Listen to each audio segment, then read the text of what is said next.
Hello, beautiful people. Like, share, and subscribe. So I've been seeing reports that P2B might be arrested by the TINUBU government. I've seen it everywhere. So I just want to tell you about two things that I'm very sure of that will happen if P2B is arrested. Some people are saying if P2B is arrested, Nigeria will burn down. Blah blah blah blah blah blah. But I will just give you my views on what will happen, and I might be right or wrong, but I'm just telling you what is going to happen. So if P2B is arrested, there are two things I'm very, very sure of. I'm not sure. I would have said three things, but I'm not too sure because this was a country where even Abiola was killed and nothing happened. But I will tell you two things I'm very sure. If P2B is arrested today by Tinubu government because of this protest issue, them accusing P2B of trying to incite a protest, what will happen is let me just tell you the truth. Before the election, the Nnamdi Kanu wave was very strong. There were a lot of people from the southeast extraction, and even some people in the south saying that Nigeria should divide. But immediately P2B came, P2B influence subdued that wave. And so what we saw was, and before P2B came, there was a lot of violence in the southeast. But immediately he came, his presidency, you see the whole thing doused down. And it looked as if Nnamdi Kanu was even a forgotten man, which is a good thing because even the violence by some the Nigerian government claiming that some of the pro-agitators were calling for Nigeria to divide, the whole thing quelled down. It's not like it's ended. Even yesterday I saw that two policemen were killed in Aba, and even two civilians were caught in the gunfire. So I don't know who is doing that. Some people say it's the DSS, some people will say it's the Nigerian government, some people will say it's pro-Biafran agitators. But these are two things I'm very sure of that will happen. If P2B is arrested today, many of the people that he didn't used to support, because basically almost all Igbos are Biafrans, and most Igbos, even if they like it or not, even those in government speaking with two mouths, want Nigeria to go their separate ways. But these things will happen. If P2B is arrested today, many of those people will not even be supporting EPA. And I'm telling you, this underground movement will become stronger. Because now it will now be clear and clear. Even those that are not even from the southeast and south, those in the middle belt, most of the people supporting P2B will be of the agreement that Nigeria must divide. And they will see that there's injustice because it's not only P2B that is speaking. There are many other people that are speaking on the issues in Nigeria. But the Tinubu government just wants to take him down because he's an Igbo. Many people, including me, feel that the Igbos are marginalized. Not like the Igbos are the only people marginalized in Nigeria. All groups in Nigeria are marginalized, but the Igbos among the major ethnic groups are marginalized, and you can see the examples like Gumi speaking freely, supporting the terrorists, and you see a southeasterner, Ezendi Igbo Lagos, just because he said IPOB should come and protect their shops, boom, they arrested him.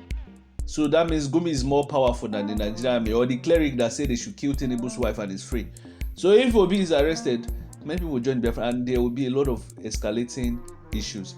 And let me just tell you, some people always feel like Southeast is not important in the scheme of things happening in Nigeria.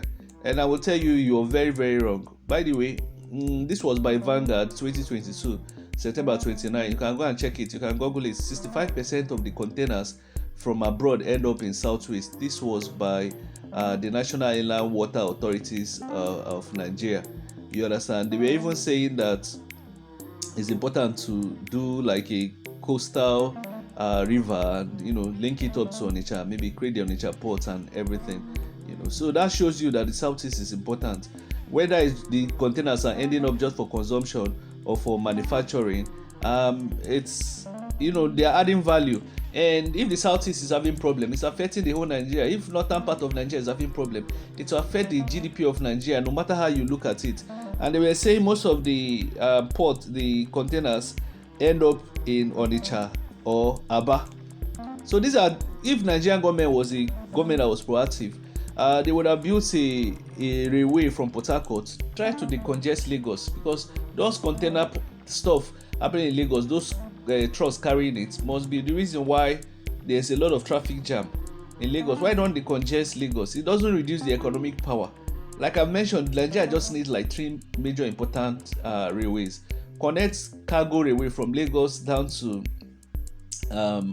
the extreme end of the left part of northern Nigeria.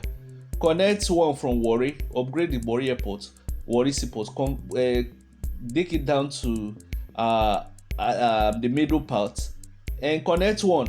I'm talking of the middle part of the northern Nigeria down to the end. I'm not looking at the map, so I'm not too sure of the states that ends in the middle part of the extreme end of the northern Nigeria. Then connect one from Port Harcourt down to Aba, south, down to the eastern end of northern Nigeria. So those three major roads will serve as economic hubs, cargo hubs. And when I mention, I'm not talking of passenger railways. I'm talking of cargo. So it will reduce what do they call it? It will reduce the pressure on the roads and reduce the cost of moving goods, and reduce all this blah blah blah happening on the road, So these are just some of the issues, I mentioned.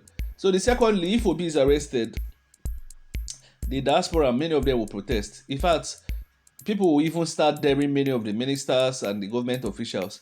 They will not see peace. Once people see them, it's harassment. You see what they did to a Congo minister that came, I think it was Congo or Cameroon, that came to abroad in France. They harassed him, almost tore his shirt. That's what's going to be happening to the president. Even TINUBU will not see peace anymore. That place is in France. They will locate it. You understand? Well, anywhere he goes, they will follow him. And it will be harassment and disgrace. You understand? Then I don't know of the Nigerians at home. Any small trigger, the project that will happen, even politicians will go into hiding. I'm telling you, these are just three major things that will happen.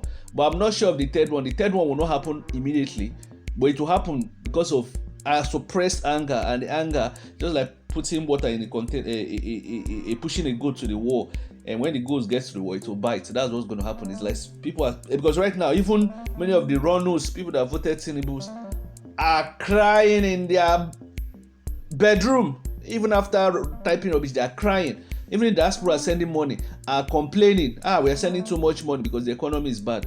100,000 before is 10,000 now, because those days 7,000 could buy you a bag of rice. And I don't know why rice is so much of a yardstick in Nigeria. Is it white rice? Are you going to eat the rice without other ingredients? But now that 100,000 can also buy you a bag of rice. So the economy has tanked. So these are three things. Let me just say three things that will happen if TINUBU arrests P2B. So it's a piece of advice for him. He can still go ahead. Because people are just waiting for opportunity. It might not happen immediately, but it will happen. It will eventually happen. In fact, they dare not try it. And let me just advise them. They should focus on their propaganda. And, not just my thoughts, yeah. But these things I'm saying, it will happen.